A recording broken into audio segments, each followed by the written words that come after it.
las vistas correspondientes y obligar a que se cumplan sus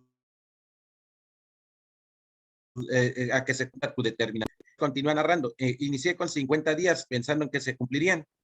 El único que te puede poner límite a tu función jurisdiccional es una suspensión de amparo.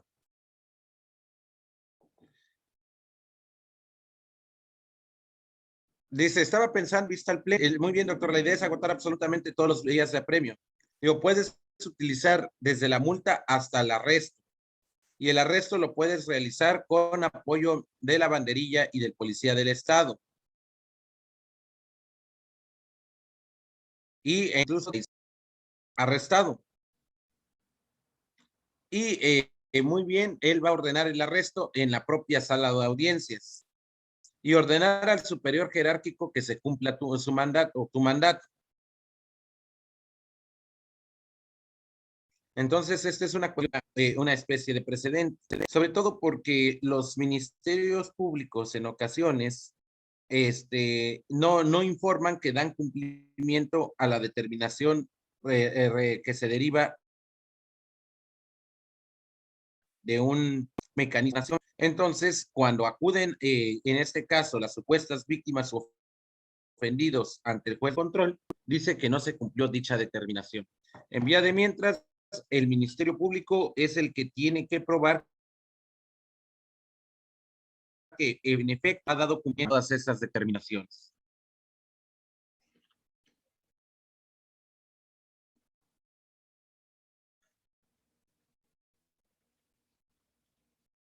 Entonces, este criterio nos dice, no es necesario acudir al juicio de amparo, ya que la víctima o ofendido tiene dos medios para hacer valer sus derechos. Cuando se trate de un posible desacato a un orden que en los términos del artículo 158 del Código Nacional de Procedimientos Penales se haya pronunciado o se haya emitido. El primer planteamiento es si se tratara de una nueva negativa u omisión, entonces tenemos el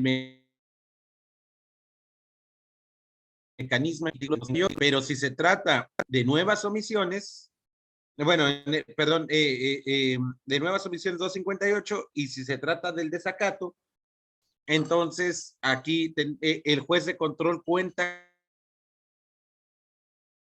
con todas las premios sus propias determinaciones. Aquí sí es muy importante, compañeros, se los voy a poner aquí en su diapositiva. Al finalizar la sesión,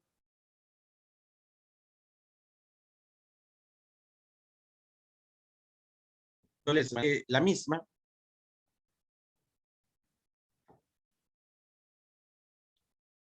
pero tenemos básicamente lo siguiente.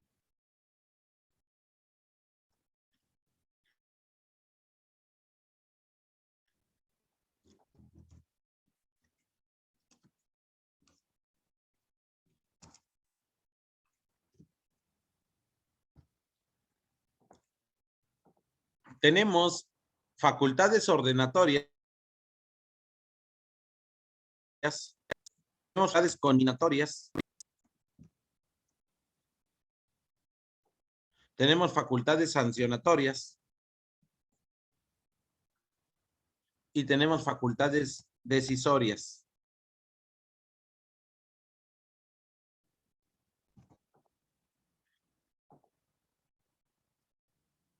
Estas son las facultades que tienen los órganos jurisdiccionales. Tienen facultades ordenatorias,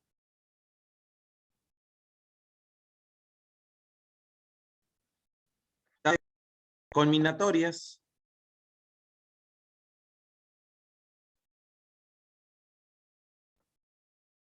facultades sancionatorias y facultades decisorias.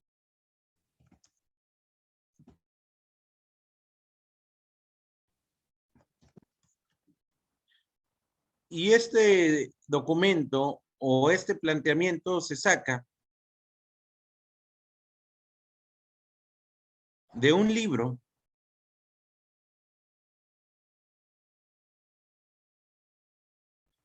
sus deberes y facultades.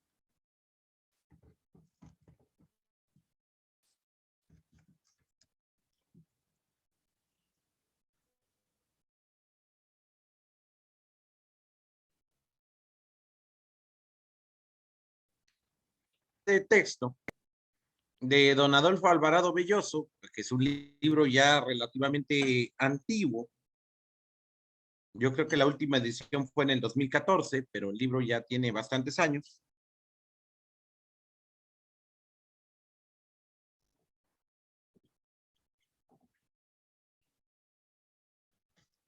El libro cumplió 40 años ya.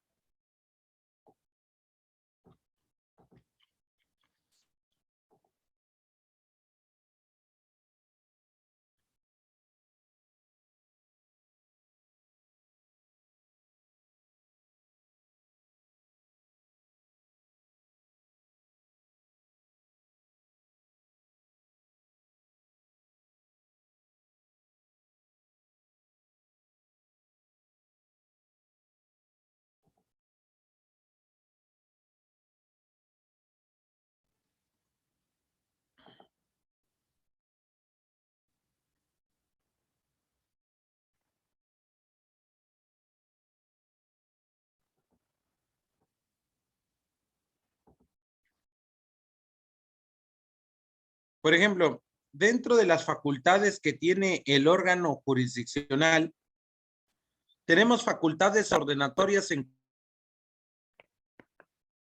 cuanto al proceso en sí mismo.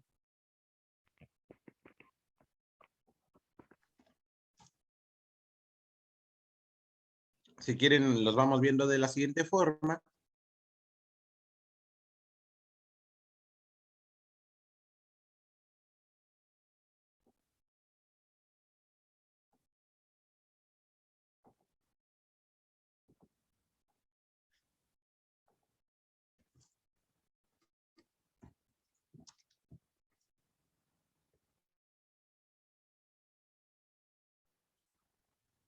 Tenemos facultades ordenatorias en cuanto a los sujetos intervinientes.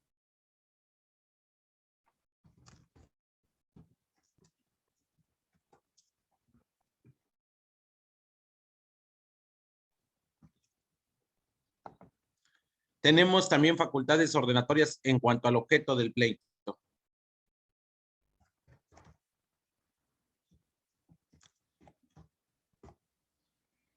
Ahorita iremos desarrollando cada una de ellas.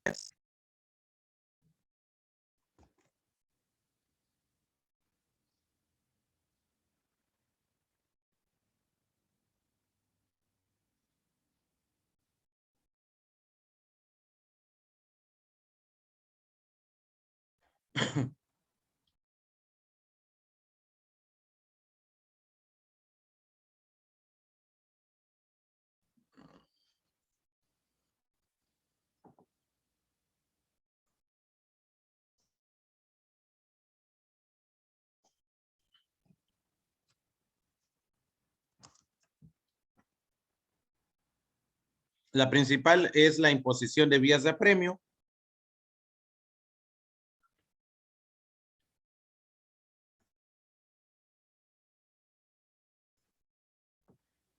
Ahora, tenemos también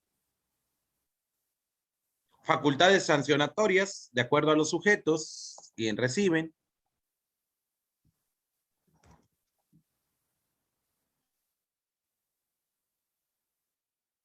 Tenemos de acuerdo a la lógica de las sanciones.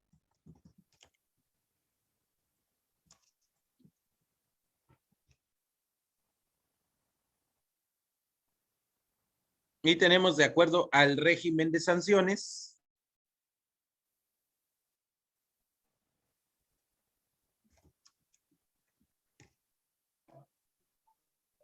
Y tenemos la cuestión del régimen recursivo.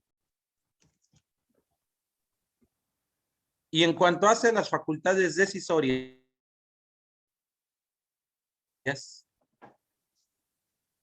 por ejemplo, tenemos cuando se agota el recurso correspondiente, la revocación de sus determinaciones.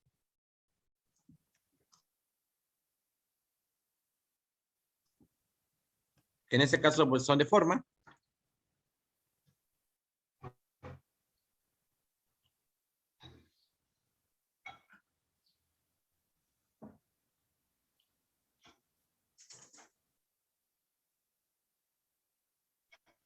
la emisión de decisiones que pueden ser constitutivas, modificativas, declarativas o extintas. Puede ser, por ejemplo, de libre valoración probatoria.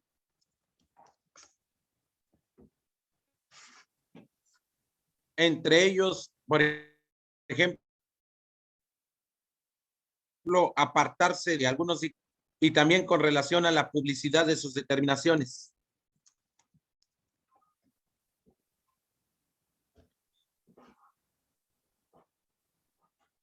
Entonces, lo que plantea, pues básicamente es una facultad, pero también puede tener deberes.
Aquí nosotros vamos a poner que son deberes funcionales y deberes procesales.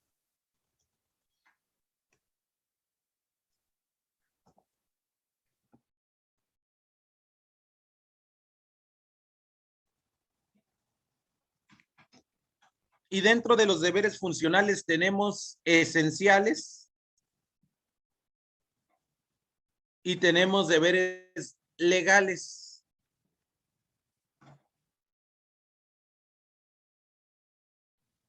Y dentro de esta dirección,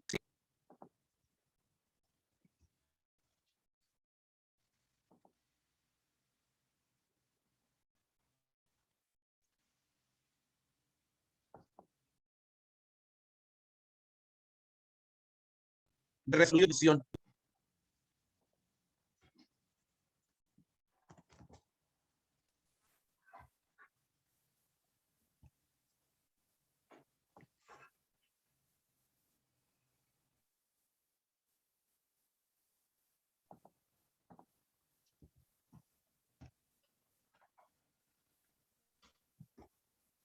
Entonces, por ejemplo, ayer platicaba con una persona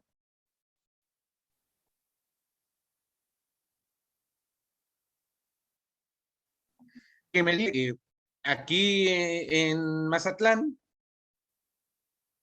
ya han amparado a varios niños para que se le aplique la vacuna de la COVID-19 y no les han dado cumplimiento. Entonces, que aquí no cumplen. Sin embargo, sabemos que un juez lo que ordena no es una recomendación.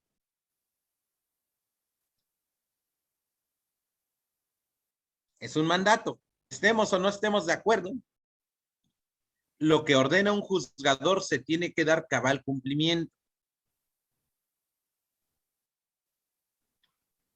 Entonces, ahorita vamos a ir desarrollando todos los deberes funcionales, procesales, excepción de resolución y de ejecución, así como las facultades ordenatorias, combinatorias, sancionatorias y decisorias.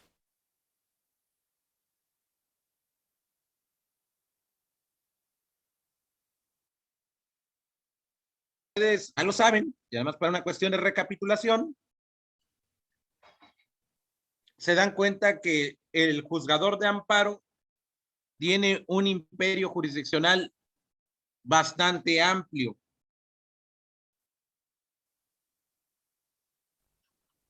Que cualquier autoridad de cualquier poder público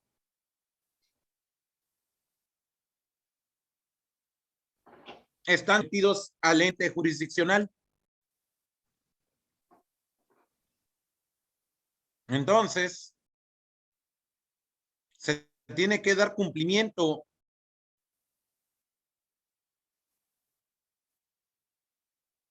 a indica el órgano jurisdiccional. Y vamos viendo.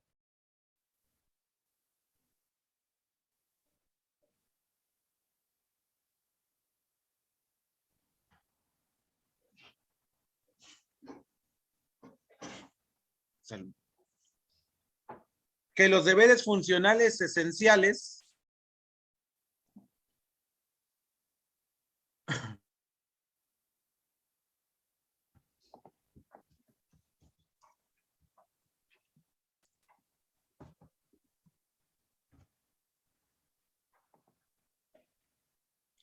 son la independencia,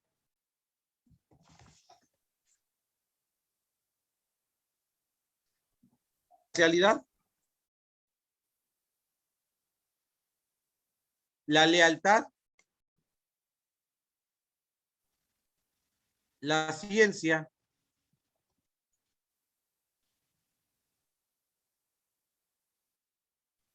la diligencia y decoro.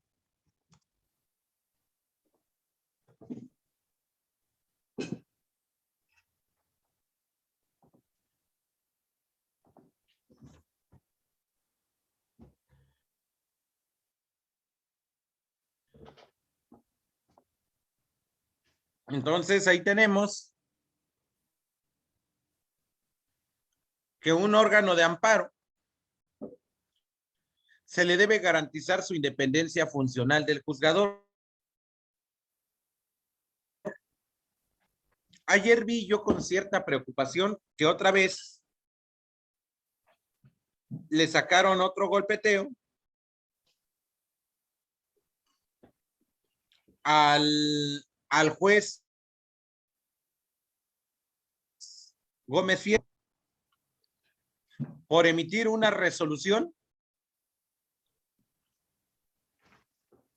y que posteriormente, bueno, que ustedes saben por fuentes abiertas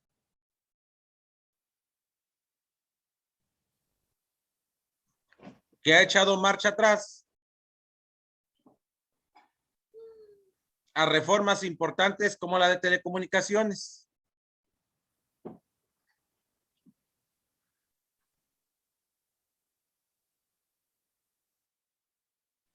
Y cuando recién salió esa ley, consideraron que estaba actuando en contra de derecho. Inclusive cuando una segunda instancia, llámese tribunal unitario o próximamente llámese tribunal de apelación, lo cierto es de que si bien es cierto, o la segunda instancia es un órgano revisor,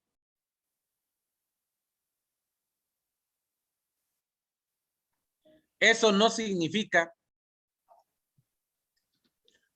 restarle imperio o poder a un órgano jurisdiccional.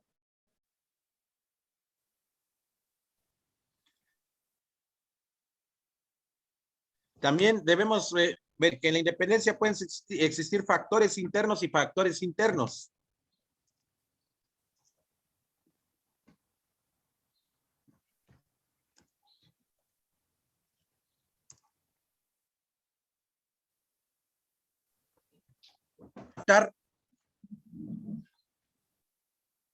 el tema de la independencia funcional del juzgador.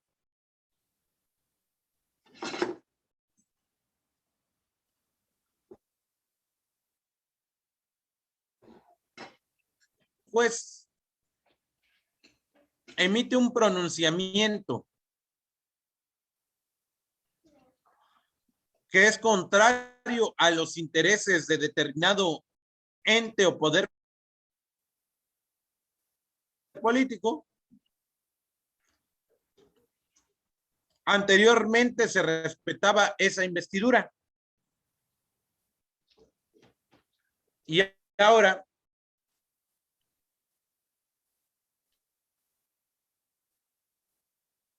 simple y sencillamente busca presionarlos a través de las redes sociales y de los medios de comunicación.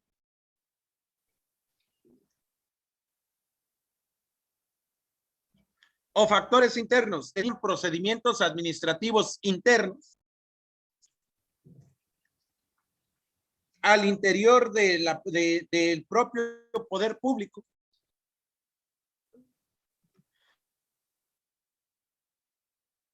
para pretender influir en la decisión judicial.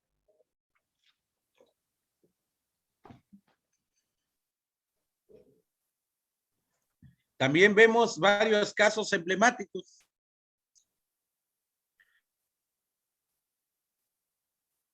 en donde se ha puesto en tela de juicio la independencia funcional del juzgador.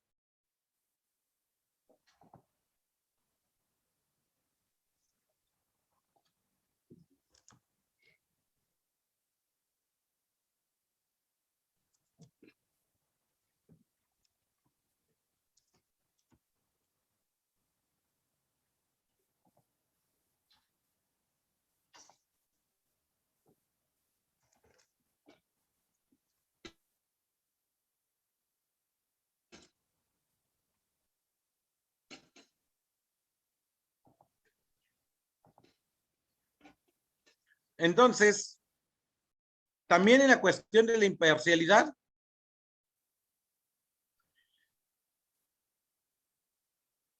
tomen en cuenta que puede haber causas de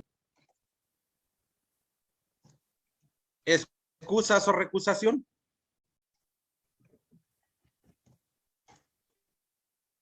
Para garantizar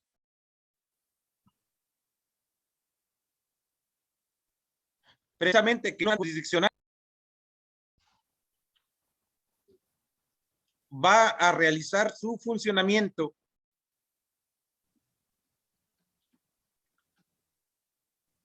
sin factor alguno de juzgamiento.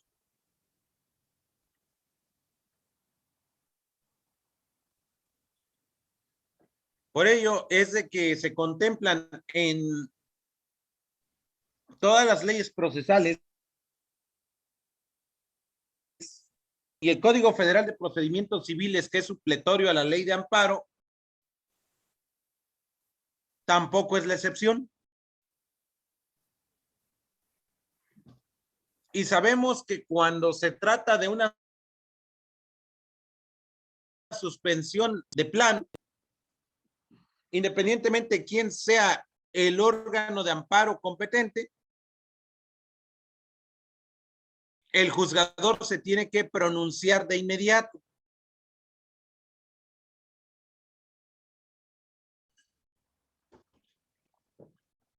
Y remitir sus constancias al unitario, próximamente a los tribunales de apelación,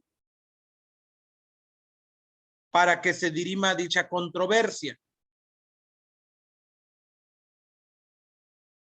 Vía de mientras, se tiene que dar esos trámites. Pero sí es importante verificar cuáles serían esos impedimentos que pudiesen afectar a la deber funcional esencial de un juzgador.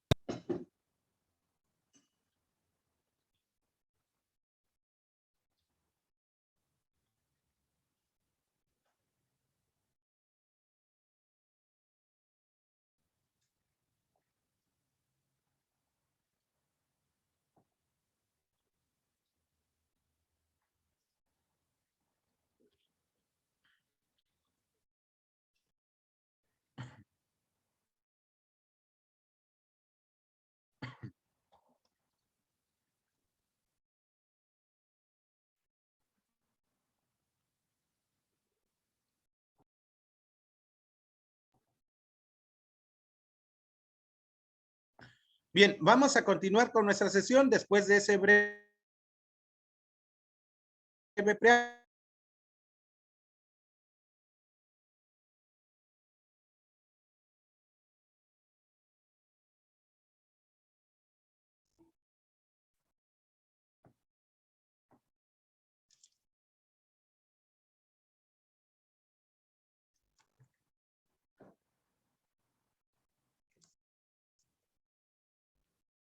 Entonces, aquí lo que habíamos dicho, aquí le estoy compartiendo pantalla.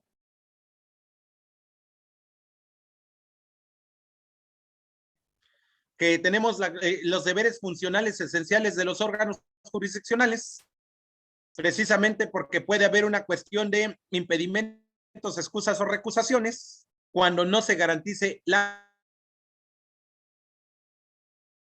imparcialidad.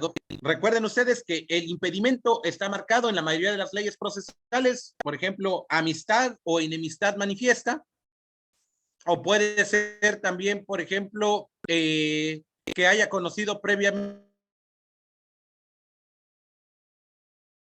asunto, que esté en sus manos. Entonces, el órgano jurisdiccional de amparo no puede conocer del juicio de amparo cuando tenga un interés marcado en esa circunstancia. Hace unos días, y eso sí lo puedo expresar de manera abierta, porque se dio la vinculación a proceso de una persona por un supuesto tipo penal de violación impropia consumado instantáneamente por el autor. Un sujeto le había introducido en la cavidad vaginal a una muchacha los dedos. Y con eso ya la persona está en prisión preventiva oficiosa, como lo marca el artículo 19, párrafo segundo de la Constitución y 167 del Código Nacional de Procedimientos. Luego, al estar estudiando el caso concreto, me doy cuenta de que la vecina de la supuesta víctima es la que está llevando el caso. Y me doy cuenta porque en el mismo informe pericial donde declara la supuesta víctima, dice que una de sus vecinas le dijo que estaba mal tomada la declaración, que lo iba a tomar y les iba a ayudar. Entonces, inmediatamente me pongo a buscar en fuentes abiertas, específicamente ahora con el manejo de las redes sociales, vecina, en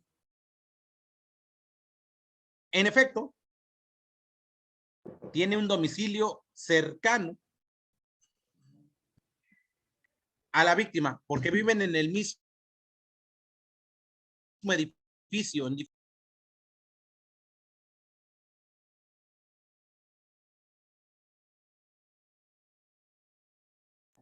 Entonces, al buscarle en fuentes abiertas y sacar una secuencia de plan de la vecina y meterlo a un programa para que nos dé la ubicación geográfica en tiempo real en que se tomó esa secuencia de placa fotográfica, que desde luego es de fuente abierta, y nos mandó la ubicación precisamente del domicilio, que es prácticamente la misma ubicación donde supuestamente vive la víctima. Recuerden ustedes que cuando fotografía a redes sociales, es muy sencillo ubicar en dónde se sacó esa fotografía, porque las fotografías tienen metadatos y esos metadatos se pasan Google Fotos, pero hay otros programas en donde podemos obtener la información de esos metadatos y podemos obtener exactamente la ubicación y la hora y el lugar en que se tomó esa fotografía. Entonces, con esos metadatos y además con la información que ya se tiene, ahí estamos viendo que en específico no cumple con los temas de imparcialidad. ¿Por qué? Porque tiene un impedimento y le vamos a solicitar en la próxima audiencia que se excuse o eventual ante el juez de control. Pero también se puede interponer la recusación con su superior jerárquico con las vistas correspondientes, porque ya está claro, ya está de manifiesto seguimiento a su ubicación geográfica para comprobar que esa persona tiene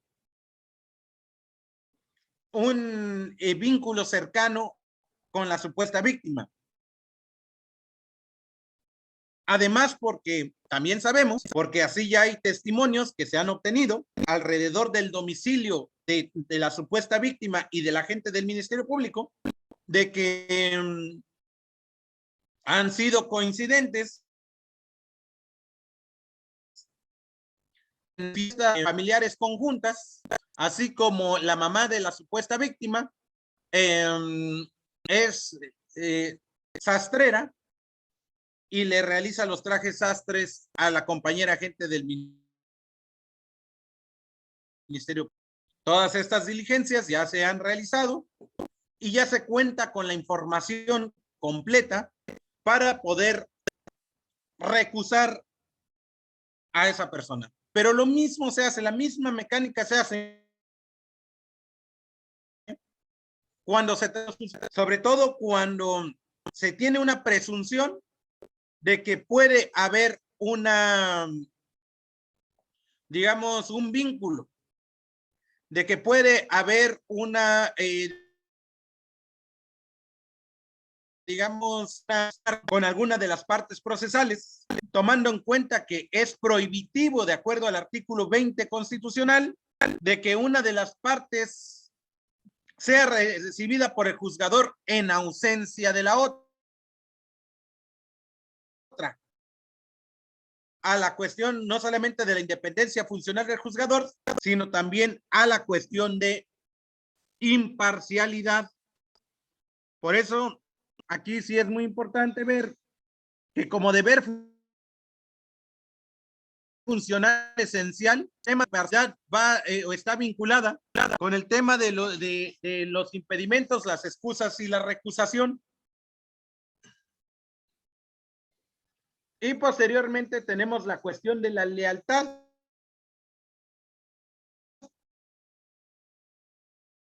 Aquí sabemos que todos los poderes judiciales cuentan con códigos de ética judicial y que desde luego tiene que manejarse la información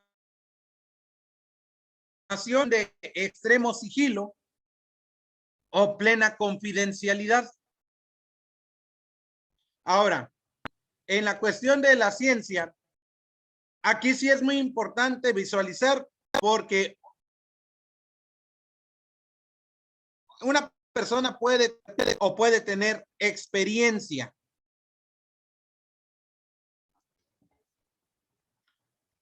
Experticia no es experiencia. La experiencia se adquiere a través de experiencia, se adquiere a través del conocimiento de la ciencia, arte o profesión.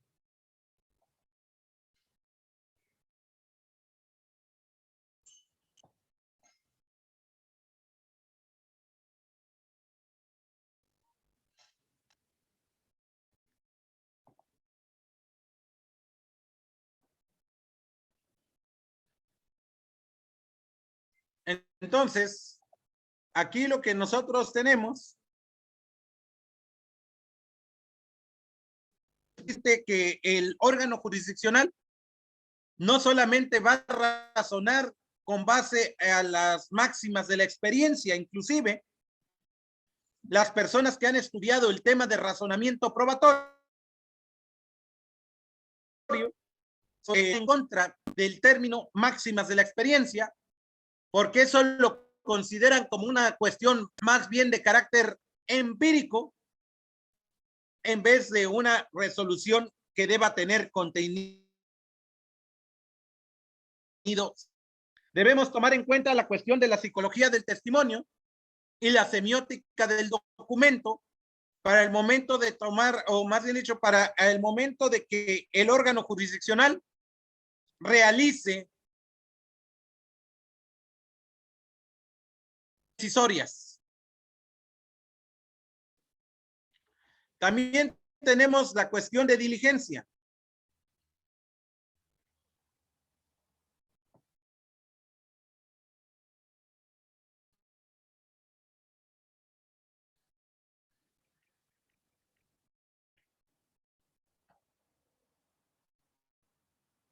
Y en esa cuestión de diligencia nos vamos a encontrar principalmente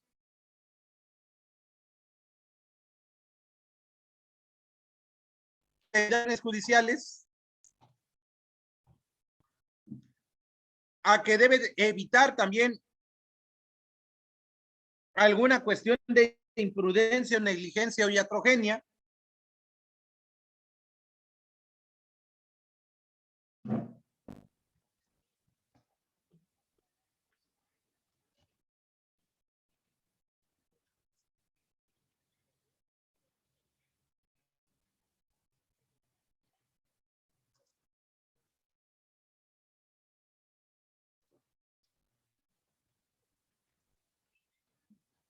Pero también podemos tener de que se debe realizar con especial y puntual cuidado al momento de emitir una decisión judicial. Hay veces que dicen que la orden de aprehensión, el auto de vinculación a proceso, es como un vaso de agua donde no se le debe negar a nadie. En mi consideración, yo creo que eso no es actuar con una cuestión de diligencia, sino eso más bien es actuar de manera mecánica. O cuando dicen uno, es que ese es mi criterio y punto, no me pueden cambiar. También eso no es actuar con diligencia.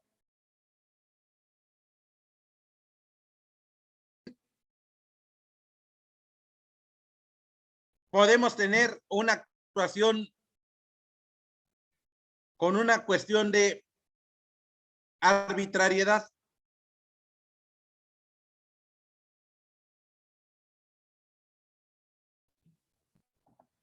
Es que siempre he pensado así. Eso no es actuar con diligencia.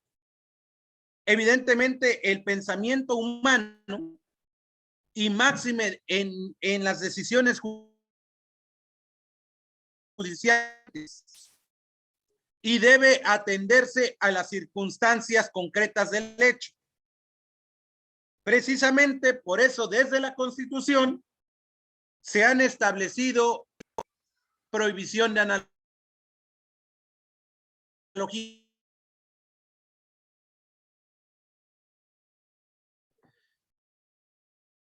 Porque no puede haber, digamos, una cuestión de criterio permanente, sino más bien ciertos lineamientos, también para evitar la cuestión de la anarquía.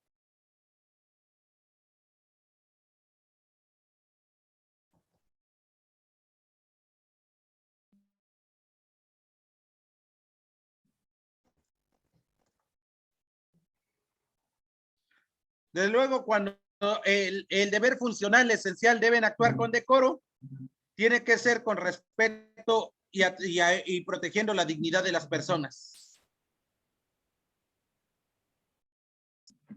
Podemos tener, por ejemplo, personas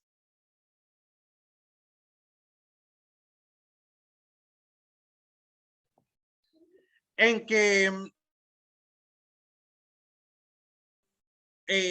órganos jurisdiccionales de que dicen es que ese siempre ha sido su criterio.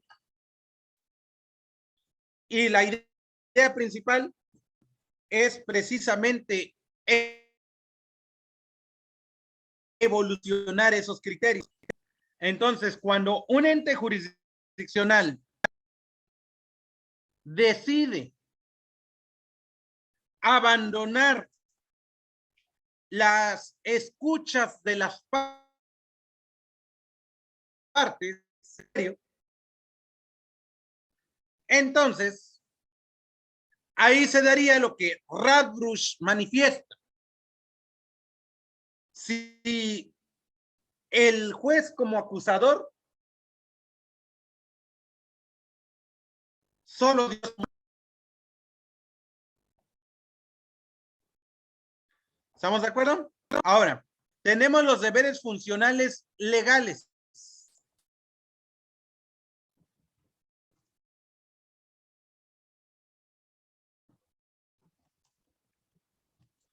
Ya dijimos cuáles son los deberes funcionales esenciales, que básicamente va con una cuestión de ética judicial, pero también con la cuestión de la independencia funcional del juzgador, con la cuestión de la imparcialidad y todo lo que ello implica, con la competencia subjetiva que marcan las leyes procesales.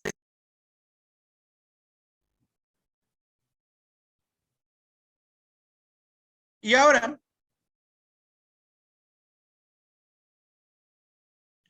tenemos deberes funcionales legales, como la cuestión del juramento,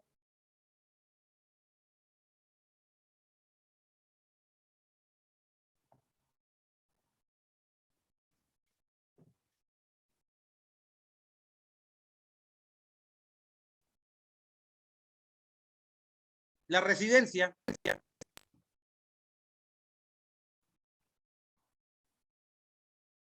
la asistencia al despacho,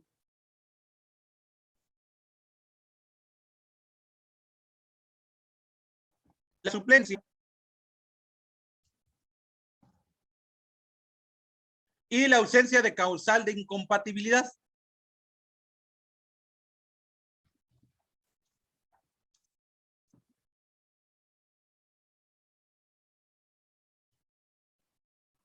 Sabemos que todo órgano jurisdiccional se le debe tomar la protesta de ley o tomarle la protesta que en la doctrina en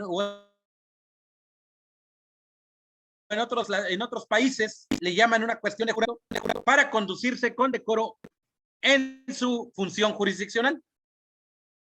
También sabemos que en los términos del artículo 214, fracción primera, no puede realizarse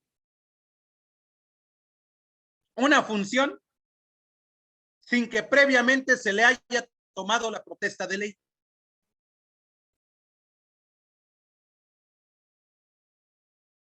La falta de juramento o la falta de protesta no solamente implica afectar el deber funcional legal, sino también implica con ello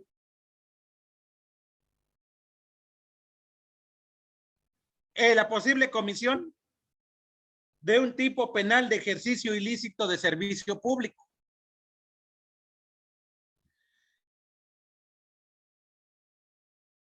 Entonces, es muy importante tomar la cuestión del juramento o la protesta, pero además,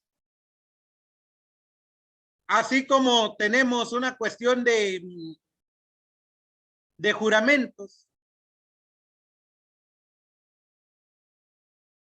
esperemos que en el mes de febrero, en el mes de marzo, o un poquito antes, a ustedes se les tome la protesta como maestros en derecho ya el día de su titulación. Acto posterior tenemos la cuestión de la residencia en el lugar donde se encuentra el despacho, donde se va a diligenciar. Recuerden ustedes que antes circuito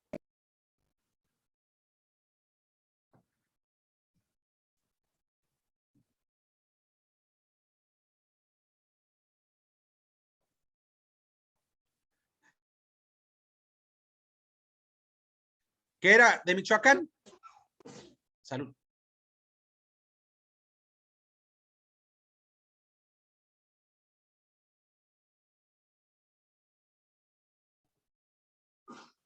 Decía, no da validez las audiencias cuando estas se tomen a través del método de videoconferencia.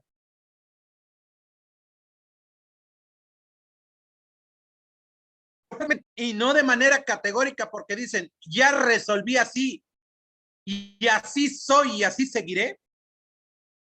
El órgano jurisdiccional dijo, en una nueva reflexión, dejas el anterior criterio y consideramos que el esquema de videoconferencia no viola la inmediación.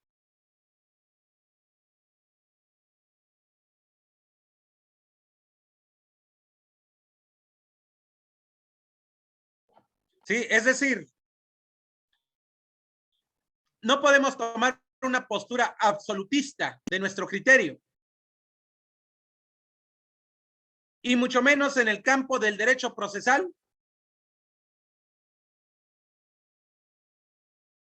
donde puede cambiar, aunque se consideren que son las bases estructurales de nuestro conocimiento, nuestro razonamiento o inclusive nuestro sentir.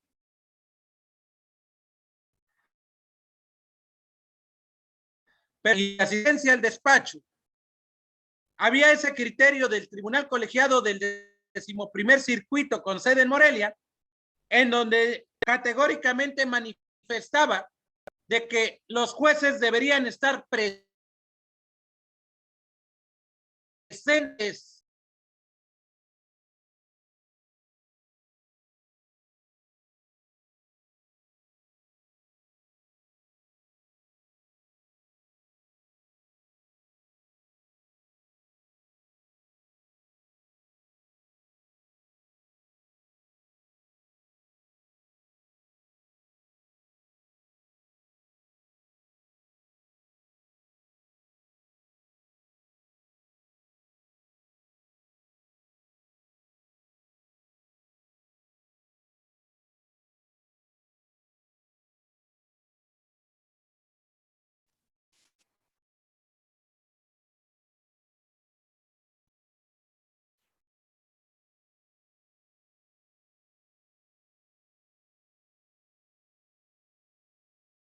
sí, porque que son violatorios de derechos humanos. Desde luego, lo que se ha visto principalmente en el acuerdo diagonal 2020 del Consejo de la Judicatura Federal, al establecer ya todo un mecanismo electrónico de actuaciones procesales, no solamente en el sistema acusatorio, sino también en materia de amparo, es de que la asistencia al despacho puede ser presencial o virtual, pero no puede ser indelegable. Ahora, las reglas de suplencia están marcadas en la ley orgánica. Ustedes saben que, al menos en materia de amparo, el secretario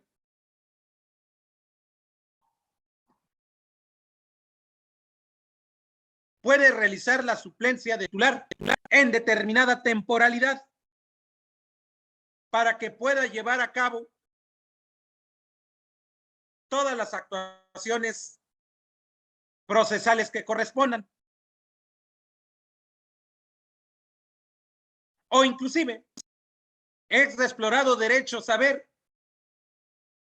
que en caso de algún impedimento de un titular, el inferior jerárquico puede resolver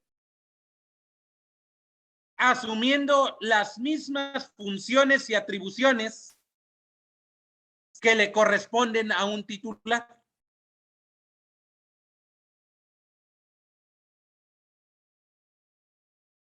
Si miramos rápidamente el artículo 21 de la ley de la Fiscalía General de la República, contempla esa hipótesis también.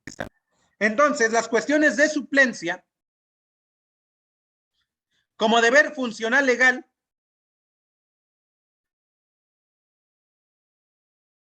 deben estar previstos de manera expresa en la ley orgánica correspondiente. O vayamos más allá. Sabemos que en los términos de los artículos 83 a 85 de nuestra Constitución, en caso de ausencia del presidente de la República, es el presidente de la mesa directiva de la Cámara de Diputados el que debe suplir.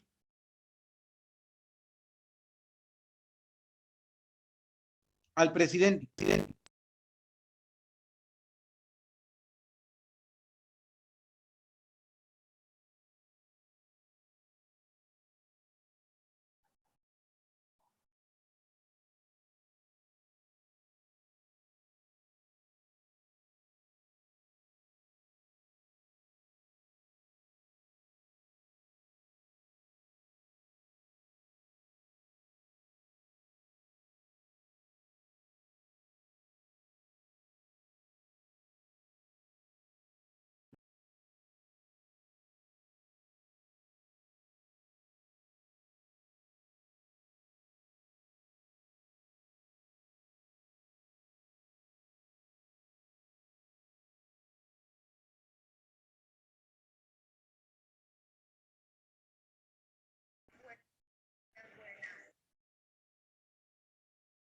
Muy bien. Y en las cuestiones de ausencia de causal de incompatibilidad, no solamente es una cuestión de competencia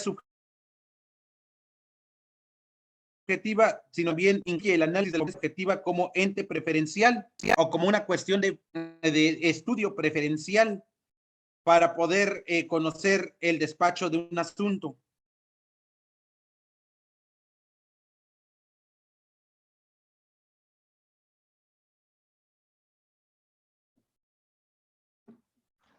Entonces, ahí tenemos el tema del despacho del asunto, en donde debe analizarse desde un punto de vista objetivo y subjetivo, deber funcional esencial o como deber funcional legal. ¿Listos? Ahora, vamos a los deberes procesales.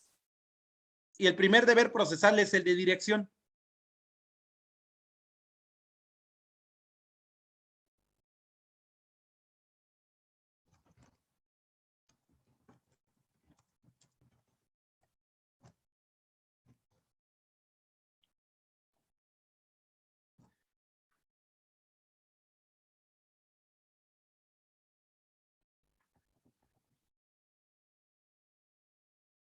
Y habíamos dicho que los deberes procesales de dirección es en cuanto al proceso,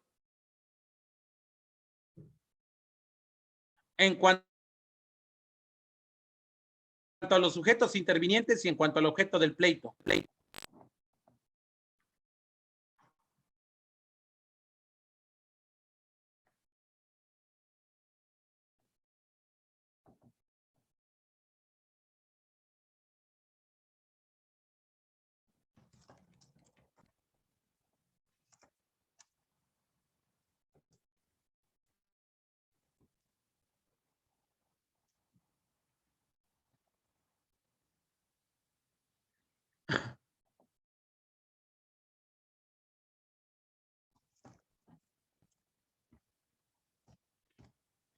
También habíamos hecho referencia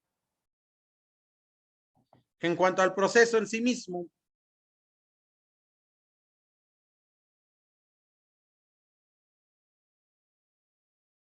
Ahorita vamos a desarrollar de la misma forma en cuanto a realizan los sujetos intervinientes, pero tenemos también en cuanto al objeto del pleito, en cuanto a la pretensión, en cuanto a la prueba y el hecho que sustenta pretensión.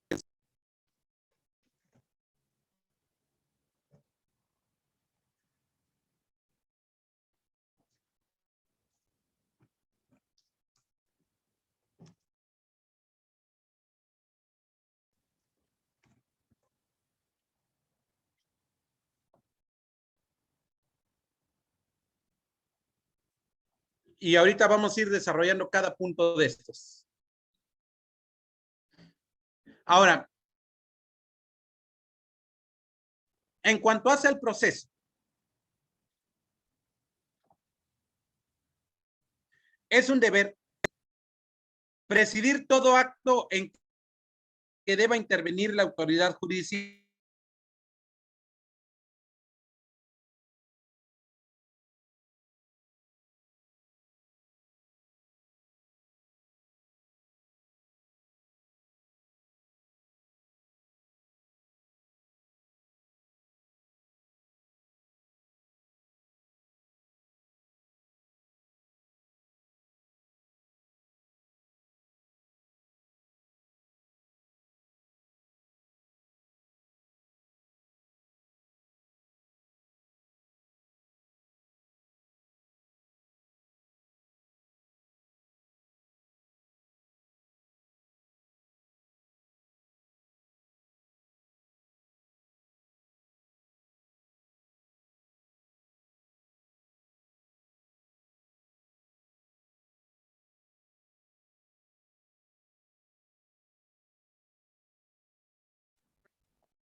En el siguiente punto,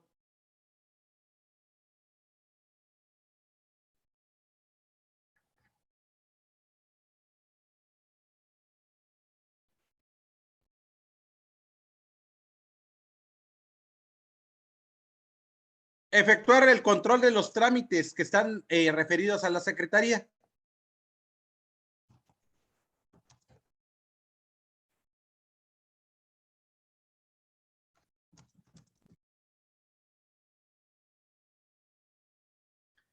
Revocar o corregir providencias dictadas por el secretario.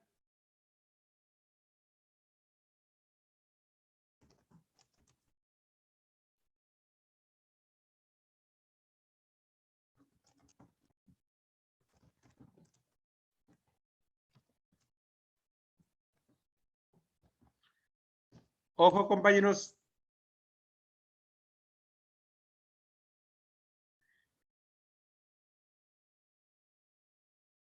No solo por la cuestión del administrador de despacho en el caso del sistema acusatorio.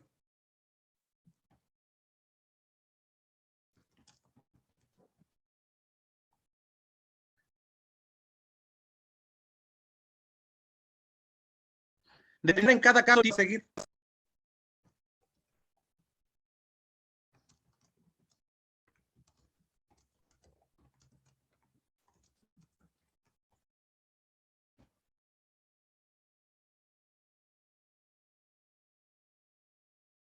Para que durante la tramitación de la causa se procure la mayor celeridad y economía procesal.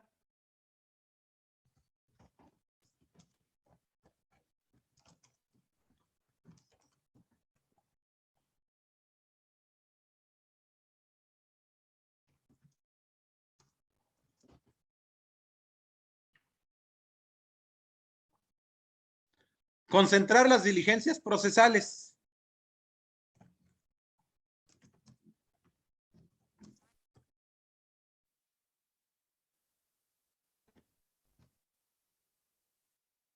Disponer de toda diligencia necesaria para evitar nulidades.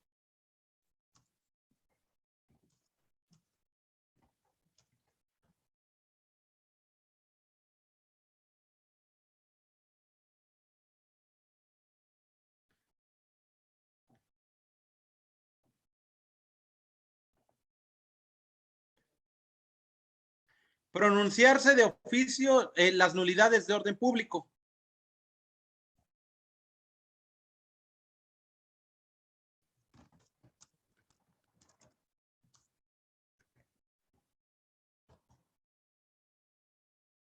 Declarar la caducidad de la instancia. Incluso la propia ley de amparo marca el artículo 63, procedimiento por inactividad procesal.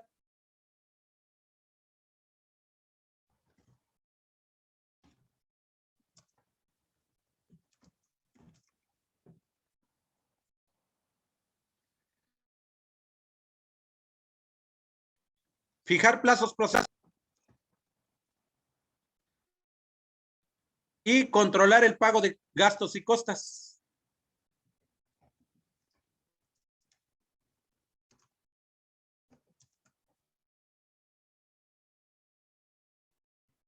En el caso correspondiente, garantías o contracautelas.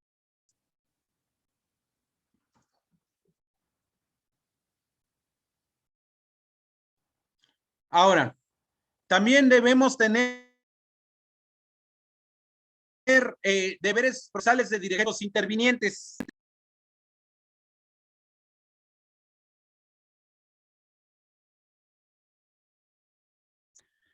Yo creo que el principal es mantener la igualdad de las partes.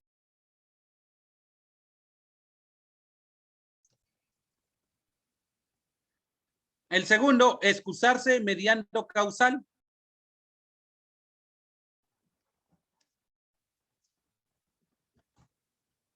El tercero, cuidar el orden y el decoro en los juicios.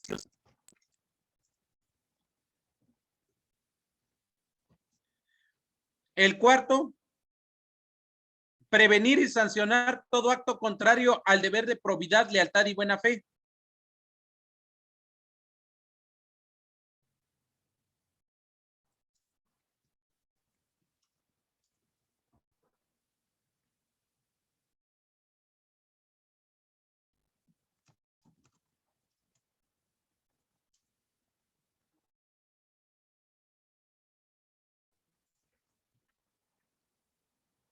Y por último, procurar el avenimiento de las partes con facultad de convocarlas.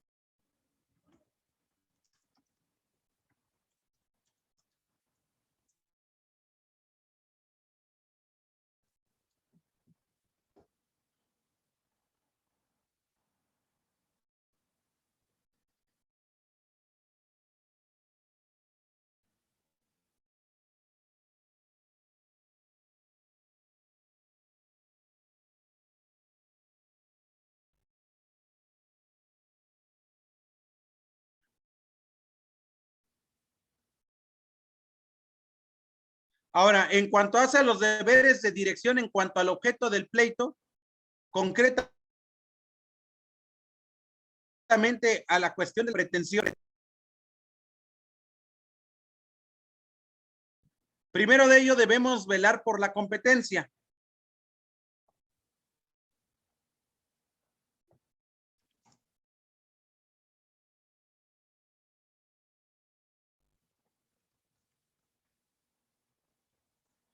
El segundo, señalar los defectos de las peticiones de las partes antes de dar trámite.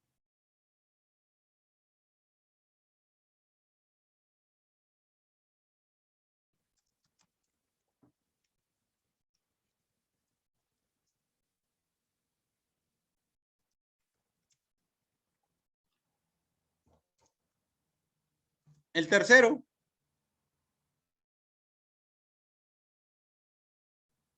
interpropiedad.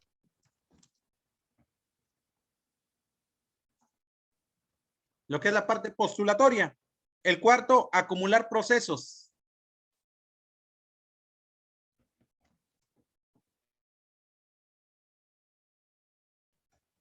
Y el quinto, comprobar la ausencia de litispendencia por identidad y de cosa juzgada.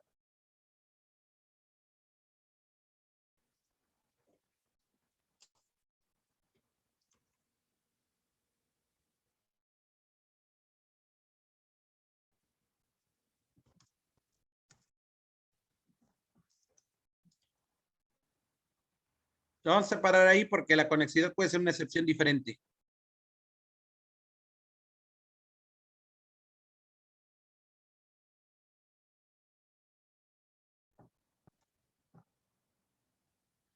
Ahora, en cuanto hace la prueba,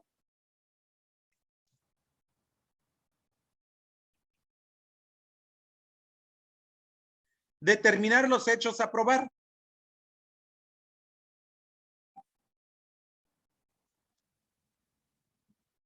Recuerden que los hechos que se prueban son los hechos constitutivos, hechos impeditivos, hechos extintivos, hechos excluyentes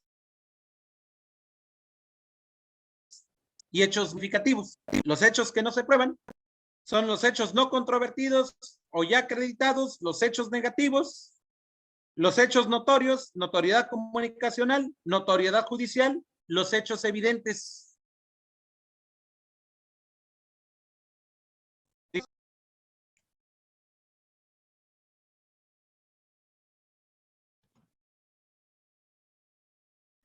Determinar los hechos a probar. El segundo, mantener el principio de concentración.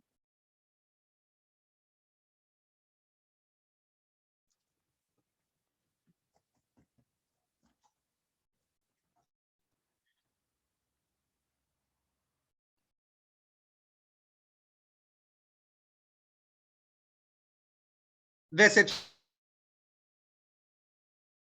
la prueba notoriamente imprudente y inconducente.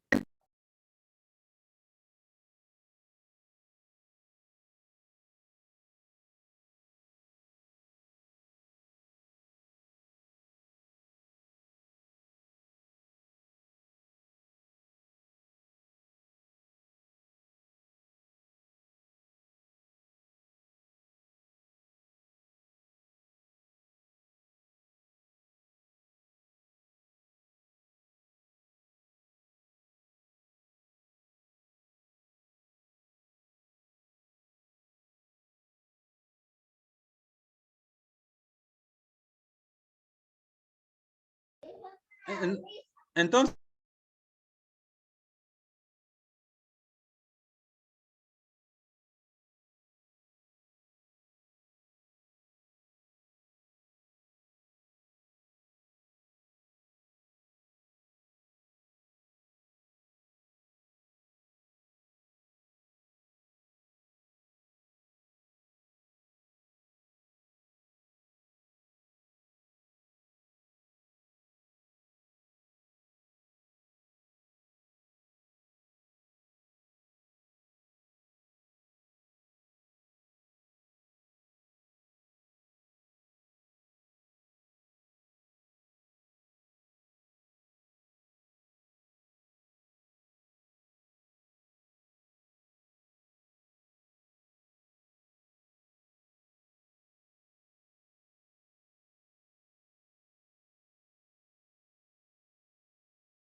Entonces, lo que le habíamos dicho, abstenerse de cuestionar la validez de la intrínseca de la prueba testimonial, recibir por sí las diligencias de prueba,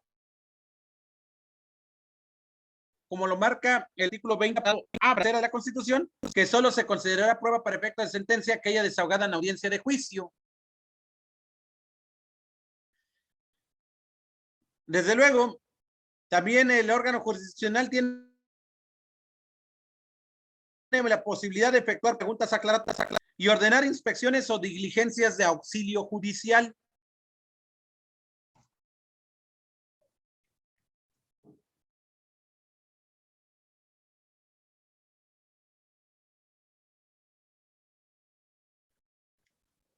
También, digo, esto se da más en la cuestión del análisis en materia de amparo.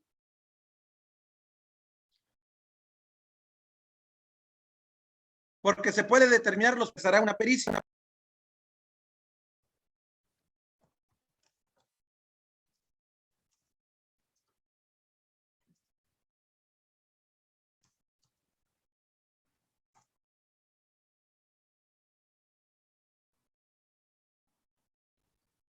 Y establecer reglas o modos de diligenciar pruebas no previstas.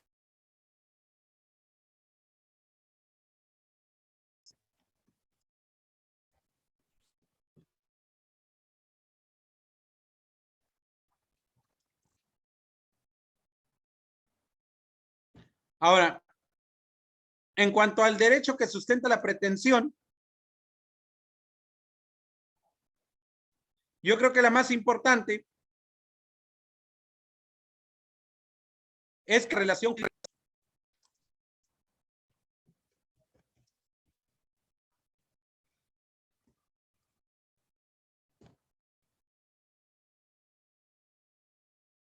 entonces ahí tenemos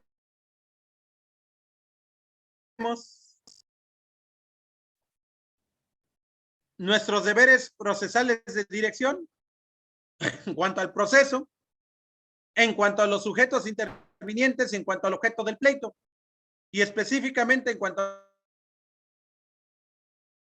al objeto del pleito, en cuanto a pretensión y en cuanto al sustenta la pretensión. Y todos ellos se tienen que ir desarrollando de acuerdo a la materia o disciplina del órgano jurisdiccional en que tenga conocimiento de materia. Ahora, vamos a los deberes procesales de resolución.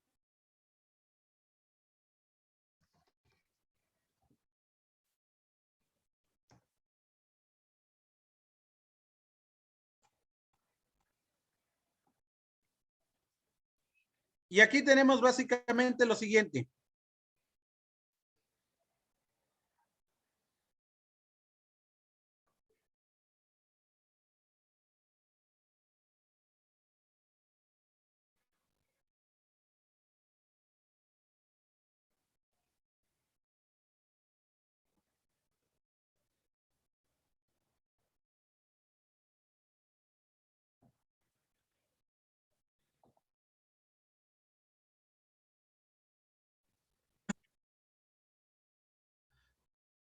Digo, la primera de ellas es decidir la causa por el orden de ingreso.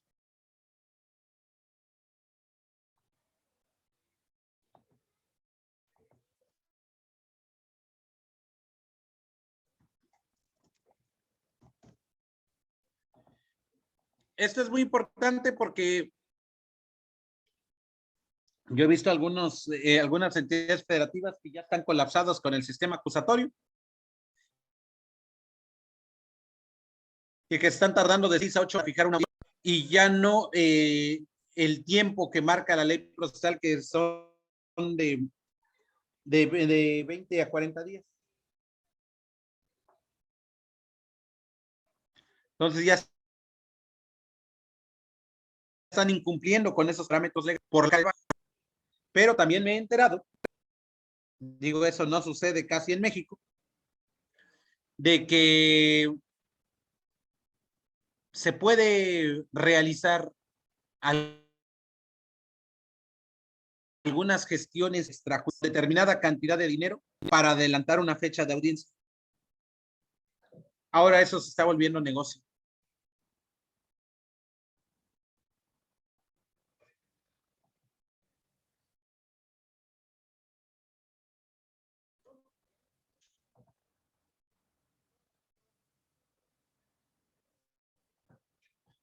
Luego siguiente, resolver dentro de los plazos legales.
Luego,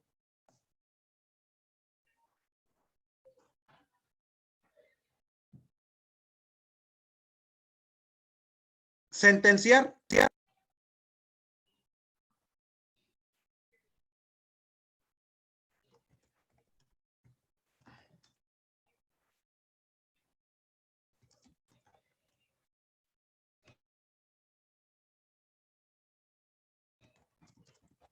Es la sentencia en los términos de ley.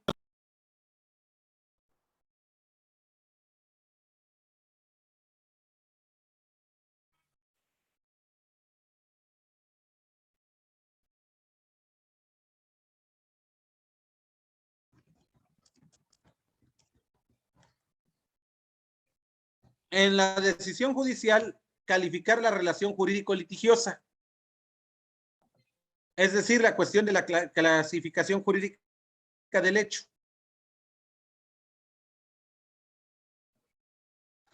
Emitir pronunciamientos solo sobre lo que fue objeto de petición.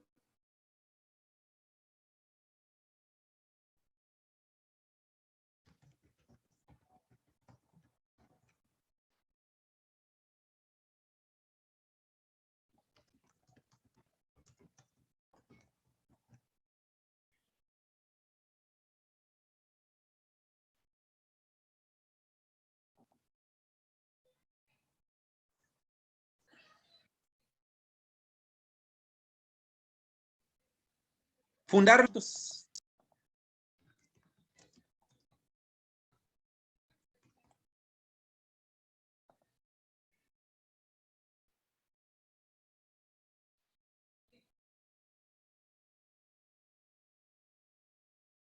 Imponer costas y regalar honorarios, en su caso. En materia penal sabemos que no.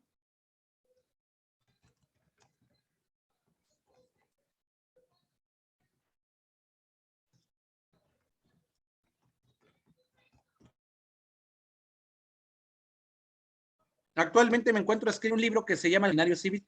Lo estoy haciendo a través de caricaturas y he pedido el apoyo de algunos amigos que están en la mesa de redacción de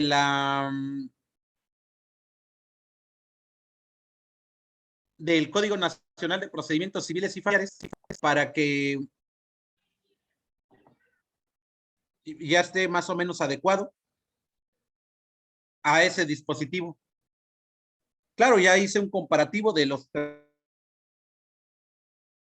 32 códigos procesales en el tema del juicio ordinario. El tema del juicio ordinario yo lo vengo trabajando desde hace 22 años. Y hace 16 años que, no, 17 años que terminé mi tesis de licenciatura. Le he dedicado muchísimo tiempo, muchísimas horas de esfuerzo sobre todas estas cuestiones. Entonces, por eso conozco pues, prácticamente perfecto el Código de Procedimientos Civiles de la Ciudad de México y el Código Federal de Procedimientos Civiles prácticamente de memoria. Sin embargo, ya le he dado consulta a todos los códigos procesales civiles de todo el país y al Código General del Proceso colombiano, a la Ley de Enjuiciamiento Civil español, que es la Ley 1/2000, del 7 de enero del año 2000. Entonces, por eso, cuando hay un régimen de supletoriedad o complementariedad de las leyes, ya sea de naturaleza mercantil o de naturaleza civil, no hay mayor problema porque es la base estructural del proceso, inclusive analizando los temas de amparo. Entonces ahí tenemos imponer costas y regular los honorarios, declarar la temeridad o malicia de las partes o profesionales,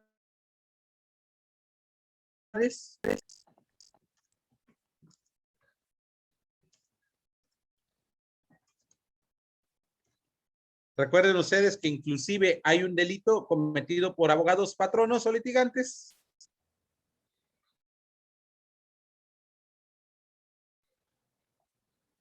Aclarar las resoluciones, que eso también lo tenemos en el Código Nacional, en el artículo 69.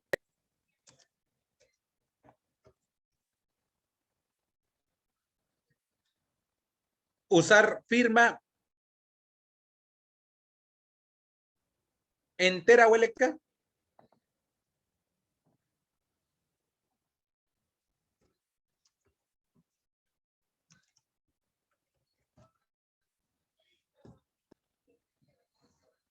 Examinar la admisibilidad de la apertura de la edad.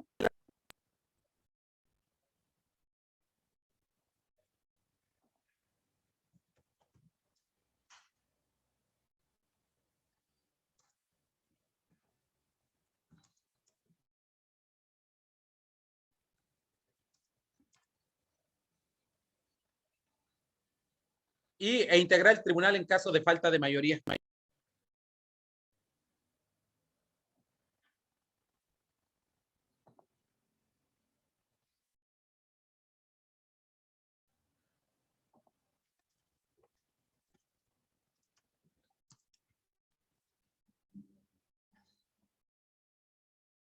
Ahora, más tardecito regresamos con los deberes procesales de ejecución, las funciones de los órganos jurisdiccionales. Sí, y esto lo consideramos importante porque, digo, es una pequeña rama del derecho procesal, el derecho jurisdiccional, en el cual debemos tender todos estos recovecos de los asuntos para ver hasta dónde están, digamos, facultados los jueces para llevar a cabo la toma de una decisión.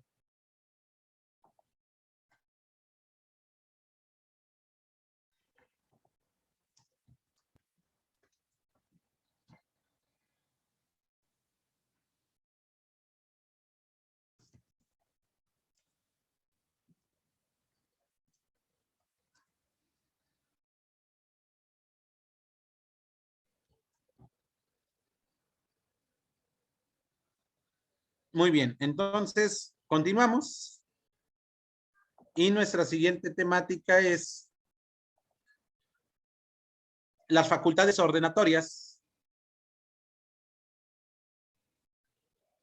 en cuanto al proceso en sí mismo.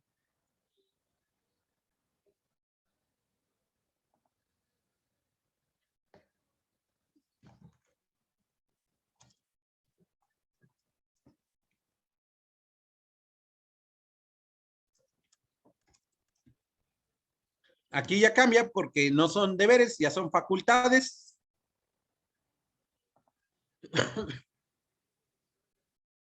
Los deberes son imperativos, las facultades son potestativas. Y de ahí iremos desarrollando algunos aspectos que considero importantes en el ámbito de la función jurisdiccional.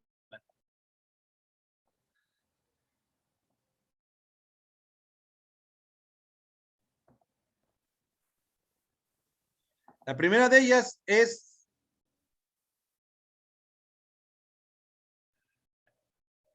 tomar medidas tendientes para evitar la paralización del proceso.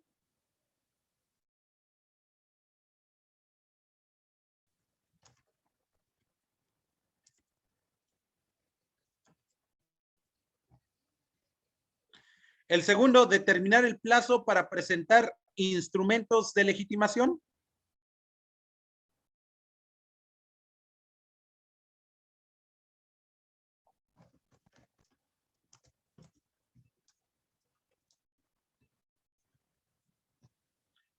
El tercero, habilitar días y horas inhábiles.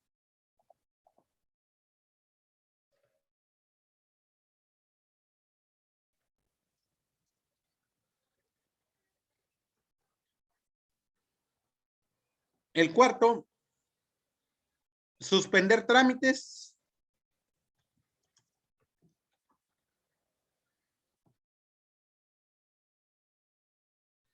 El quinto, comisionar despachos que pueden ir en auxilio judicial.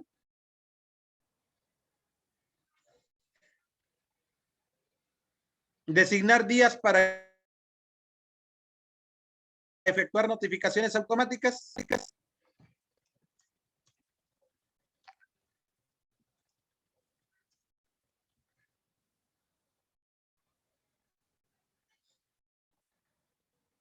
Ordenar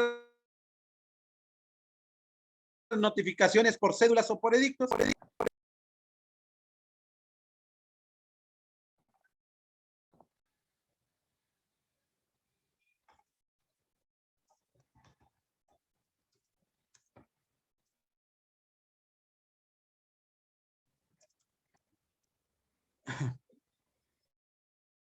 Nombrar y admitir menor número de peritos o incluso órganos de prueba en general.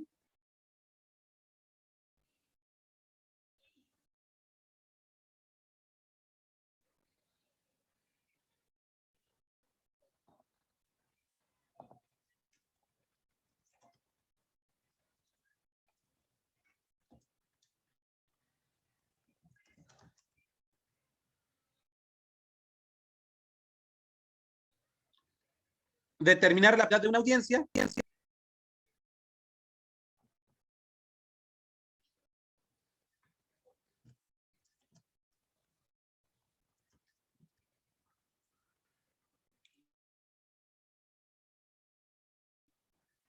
Efectuará ciertas diligencias.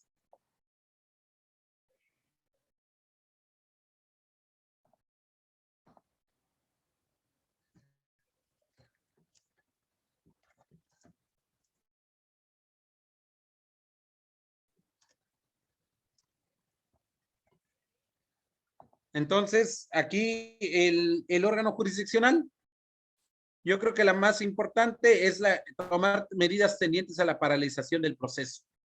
¿Sí? Es decir, de ahí se vienen prácticamente todas las demás.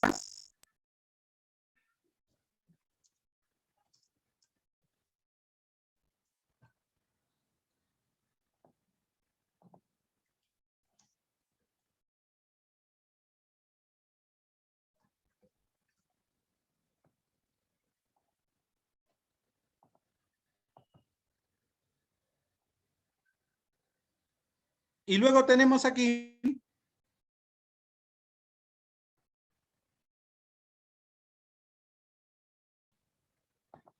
en cuanto hace a los sujetos intervinientes.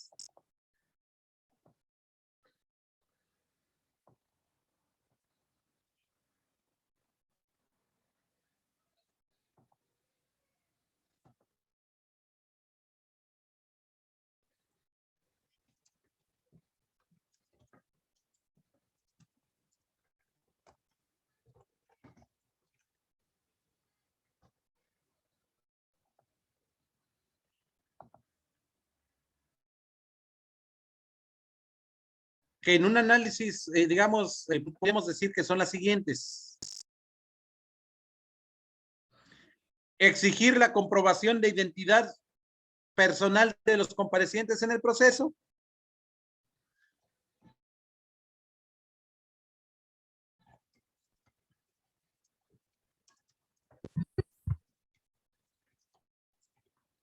Ahora no solamente con una cuestión documental, sino ahora ya hasta con una cuestión biométrica o digital.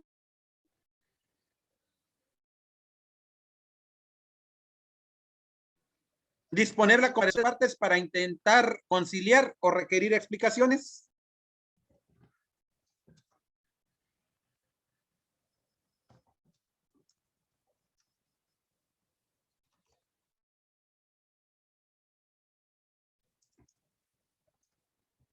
Desde luego debe haber un secretario conciliador, que eso lo marca el artículo 272A del Código de Procedimientos Civiles en la Ciudad de México.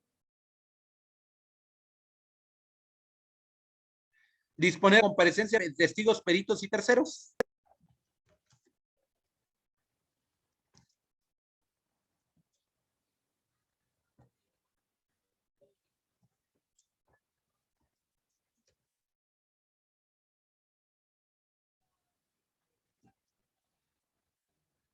Unificar personerías.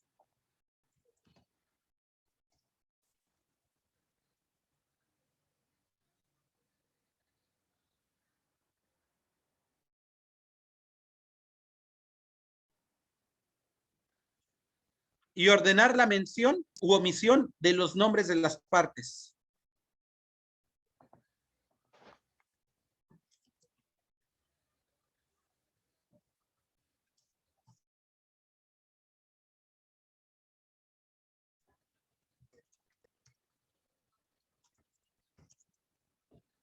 En los procesos judiciales.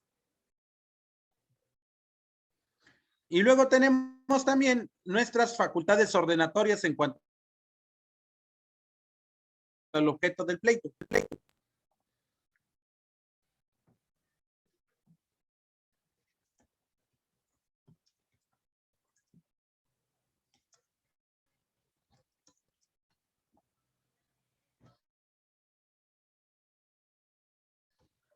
Y aquí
Depurar hechos y resolver sobre los hechos controvertidos.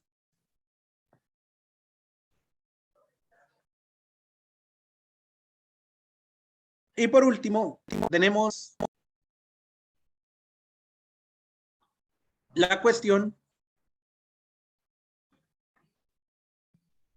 de resolver las excepciones perentorias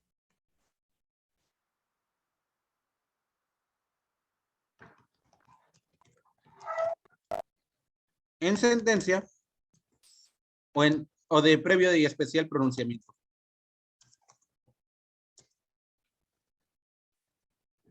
Bien, entonces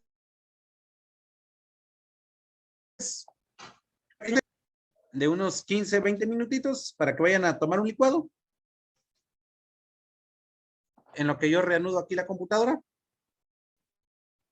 Y regresamos